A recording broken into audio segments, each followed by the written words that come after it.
আপনি আমার মেলা দিন করছে আপনি খানটা কে আমি বলছি তো আপনি কই দাঁড়িয়ে থাকেন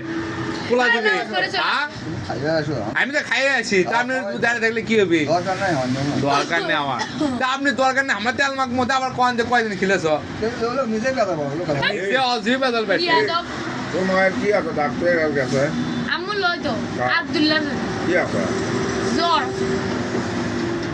চাচা শোনেন এর বয় নিয়ে না ভালো ব্যবহার করেন তো না মধু খাই না আপনি মধু খেলেই নেই মধু তো নাই কত খাচ্ছ আর মেলা মধু খাইছি মধু খাইছি মেলা মধু খাইছি কি করছেন কি করছে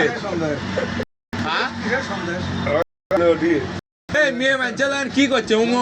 করেন কে সন্দেশ কি সেটা জানেন না দুধ দুধ দুধ দুধ দুধ দুধ জাল দিয়ে দিলে শক্ত হয় ওটাই সন্দেশ তুমি খাবা সন্দেশ খাওয়া আলু গাড়ি খাবি আর চাচার বেটা খাবি শোনেন চাচা আপনি কালকে 400 টাকা দেবেন আমরা বস্তু নিয়ে আসবো হাফ কেজি মাংসও দিবেন না আপনি এতদিন ধরে থাকছেন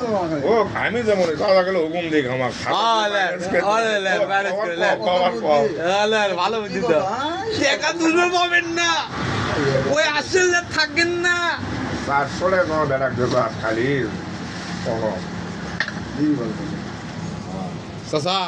টাকাগুলো আজকে আমাকে দেওয়াই বাবা এসন নামাজ পড়াছেন আমাকে দিন 100 টাকা